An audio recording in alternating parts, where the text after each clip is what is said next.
If someone borrowed money from you, wouldn't you expect them to pay you back? And wouldn't you ensure that everything is properly documented? Rotomac pen promoter Vikram Kothari faced the heat of central agencies after the Central Bureau of Investigations as well as the Enforcement Directorate registered separate cases against him and his company for allegedly swindling of billions from 7 banks from 2008. Rotomac Global Private Limited cheated a consortium of banks to the tune of $500 million by siphoning off loans sanctioned to the company for procurement of wheat and other goods for export. This is the second major financial scam to break out after the sensational 114 billion rupee fraud allegedly committed by billionaire jeweler designer Nirav Modi and his uncle Mehul Choksi, who is a promoter of the Gitanjali group of companies. Both fled the country before the Punjab National Bank realized the depth of the alleged crime. For those wondering, that's around $1.5 billion. And guess what? This fraud was also a family affair. Besides Kanpur-based Rotomac Global Private Limited, the CBI has also charged its chairman and managing director Vikram Kothari, his son and director Rahul Kothari, then AGM of Bank of Baroda SK, then senior manager of the Bank Om Prakash, and then bank manager Shashi. This is the story of Vikram Kothari and Rotomac Pens. Let's get down to business. So, who exactly is Vikram Kothari? He was born to businessman Mansuklal Mahadev Bhai Kothari, and their family is of the Baniya caste, or the occupational community of merchants and traders. Following in the footsteps of their father, Vikram launched his own company called Vikram Kothari Enterprises, while his brother, Deepak Kothari, has a popular Indian mouth freshener brand called Pan Parag. Vikram Kothari married his wife Sadhana and together, they have a son named Rahul. Together, they established Rotomac Global Private Limited, the Kothari's pen empire. The pen company was founded in the year 1992 in Kanpur, India, and they had one goal: provide consumers with high-quality yet budget-friendly ball pens. In line with this, they set up facilities for production and got to work in producing their products. In just a short time, Rotomac became an established ball pen brand, and it was well known across the country. It soon became one of the leading manufacturers and exporters of ball pens. Eventually, the brand became a household name in India for its pens and different kinds of stationery. Kothari himself was lauded for his entrepreneurial excellence and business savvy. He was a big shot in the Indian business industry, even receiving many awards for his contributions. Apart from Rotomac Pens, Vikram Kothari was also given the position as head of Rotomac Exports Private Limited, Kothari Foods and Fragrances, Crown Alba Writing Instruments, Mohan Steels Limited, RFL Infrastructure Private Limited and Rave Entertainment Private Limited. On top of that, he has also ventured into real estate. His track record seems pretty impressive, but remember, this is a tale of a multi-million-dollar fraud. Let's take a closer look at how Vikram Kothari's scandal began and was, ultimately, uncovered. Vikram defrauded a total of 7 different banks across India. For the Bank of India, Kothari took out a total of 7 billion Indian rupees. For the Bank of Baroda, he took out 4 billion. He then went on to hit the Indian Overseas Bank, the Union Bank of India, and the Allahabad Bank, from which he took out 7 billion, 4 billion and 3 billion, respectively.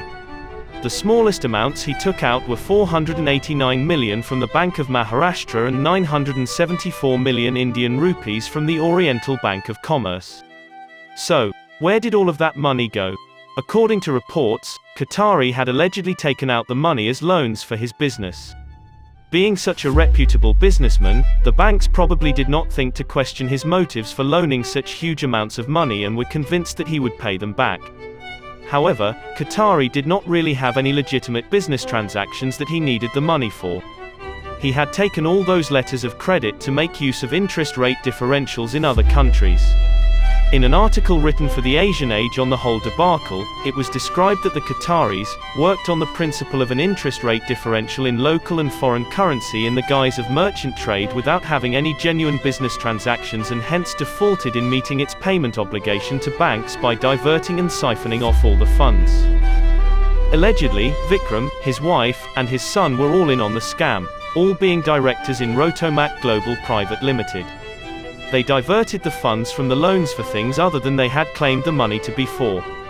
The Qataris were accused of being willful loan defaulters, or those who are not willing to pay back their debt obligations in spite of having the means to pay, and they were able to weave a very delicate web just to cover up their tracks.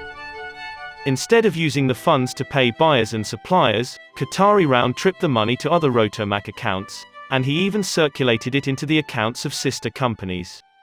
In one instance, the Bank of Baroda had given packing credit amounting to roughly 34 crore Indian rupees for an export order from Starcom Resources. The money for this was remitted to the Bargadia Brothers Private Limited's account, and it was found that Rotomac had received a large sum from Bargadia following this.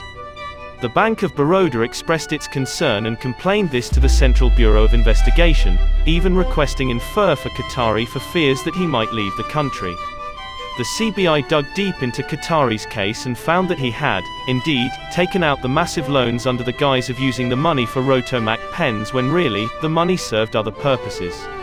In an article written by Zafar Ishrad for Mint about Vikram Kothari's story, he claimed, Vikram Kothari finds himself accused of a bank loan default to the tune of thousands of crores of rupees.